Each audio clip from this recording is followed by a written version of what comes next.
এবার কি তাহলে মেগাস্টার শাকিব খানের নায়িকা হতে যাচ্ছে সাবিলা নূর?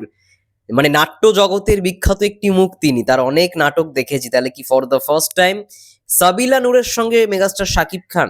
হ্যালো এভরিওয়ান, আমি রূপম চলে এলাম নতুন ভিডিও নিয়ে। বন্ধুরা, বিভিন্ন খবরের কাগজ থেকে যেই আপডেটটা উঠে এসছে এবং বিগ ব্রেকিং নিউজ যেটা দাঁড়িয়েছে, রায়হান রাফির পরবর্তী ছবি যেটা কুরবানি ঈদে মুক্তি পাচ্ছে মেগাস্টার শাকিব খানকে নিয়ে, তাণ্ডব, সেই ছবিতে শোনা যাচ্ছে মেগাস্টারের অপোজিটে থাকতে চলেছে সাবিলা নূর। এবং সাবিলা নূরের এটা ফর দ্য ফার্স্ট টাইম কোনো একটা সিনেমা হবে যেটা সে মুখ্য চরিত্রে অভিনয় করছে। এর আগেও সে একটা সিনেমায় অভিনয় করেছিল, সেটা হয়তো অনেকেই জানে আবার অনেকেই জানে না। সেটা হচ্ছে, তোমরা সবাই জানো, বঙ্গবন্ধুকে নিয়ে যেই সিনেমাটা বানানো হয়েছে, সেই সিনেমায় মানে যেখানে আরিভিন শুভ বঙ্গবন্ধুর চরিত্রে অভিনয় করেছেন। এবং সেই সিনেমায় দেখবে নুসরাত ফারিয়া ছিল আর একটা ক্যারেক্টারে, সেই ক্যারেক্টারটার বোন না দিদি এরকম সামথিং হয়েছিল। সাবিলা নূর কিন্তু এই সিনেমাটার মধ্যে ছিল।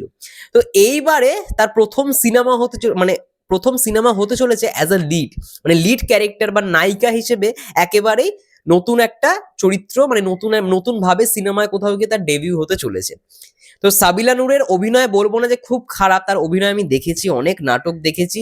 ইভেন এইটাও, মানে এটা একটা গুঞ্জন শোনা গিয়েছিল, গুঞ্জনটা জানি না কতটা সত্যি, প্রিয়তমার সময় ইদিকা পলের জায়গায় মানে সর্বপ্রথম বাংলাদেশের কয়েকজন নায়িকাকে ভাবা হয়েছিল, তার মধ্যে নাকি সাবিলা নূরের নামটা অন্যতম ছিল।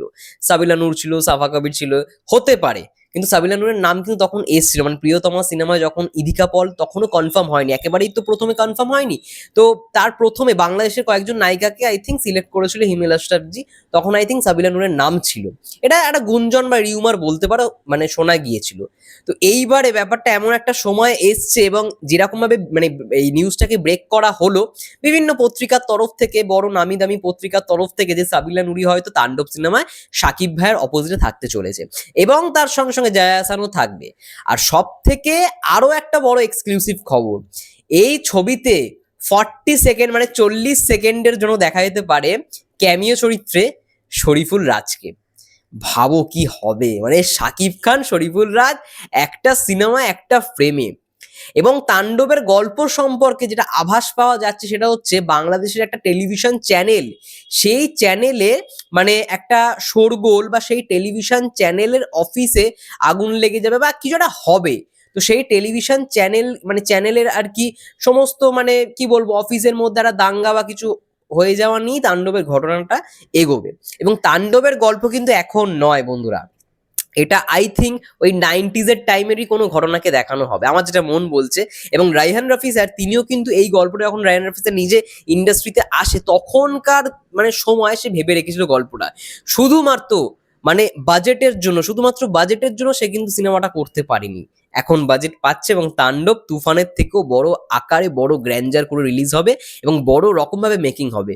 সিনেমার শুটিং আমরা জানি ইন্ডিয়াতেও হবে, কিছুটা পোর্শন বাংলাদেশে শুরু হয়ে গেছে, ঢাকায় শুটিং চলছে বিএফডিসিতে, এবং তার সঙ্গে সঙ্গে বেশিরভাগ পোর্শন থাকবে থাইল্যান্ডে। এবং মেগাস্টারের জন্মদিন উপলক্ষে আসতে চলেছে তাণ্ডবের ফার্স্ট লুক। তো ব্যাপক কিছু হতে চলেছে, দেখা যাক কেমন মানানসই হয়। এখনো পর্যন্ত ডিরেক্টর মানে অফিসিয়াল তো কিছু ঘোষণা আসেনি যে সাবিলা নুরি থাকতে চলেছে, কিন্তু এটা অলরেডি সোশ্যাল মিডিয়া ছড়িয়ে গেছে যে মেগাস্টারের বিপরীতে সাবিলা নূর থাকছে। বিগ ব্রেকিং হচ্ছে, মানে তাণ্ডব সিনেমায় শাকিব খান এবং সাবিলা নূর থাকতে চলেছে, তার সঙ্গে সঙ্গে জায়া আহসান এবং তার সঙ্গে সঙ্গে শরীফুল রাজ। দেখা যাক কি হয়। তাণ্ডব সিনেমায় শাকিব খান ফাটিয়ে দেবে। এই মানে গত পরশুদিন, মানে আগামী পরশুদিন, গত বলবো না, আগামী পরশুদিন মেগাস্টারের জন্মদিন উপলক্ষে ফার্স্ট লুক আসছে, দেখা যাক সেটাও কেমন হয়। ভাই, তুফানকে বিট করতে চলেছে, সেরা তো কিছু হতেই হবে বলো, মানে সেই লেভেলের। আর রায়হান রাফি মানে আমাদের সবার বিশ্বাস, ঠিক আছে, এই মানুষটা করে দেখাবে। তিনি যেরকম ভাবে প্রি প্রোডাকশনটা করেছে, কোনো টেনশন নেওয়ার দরকার নেই। একটা বড় কিছু পেতে চলেছি, সেটা আমরা যখন ফার্স্ট লুক পোস্টারটা দেখবো তখনই বুঝতে পারবো। যাই হোক, তোমাদের কি মন্তব্য সাবিলা নূর হলে কেমন হয় তাণ্ডব সিনেমায়, অবশ্যই কমেন্ট করে জানাও। ততক্ষণের জন্য সবাই ভালো থেকো, সুস্থ থেকো, টেক কেয়ার।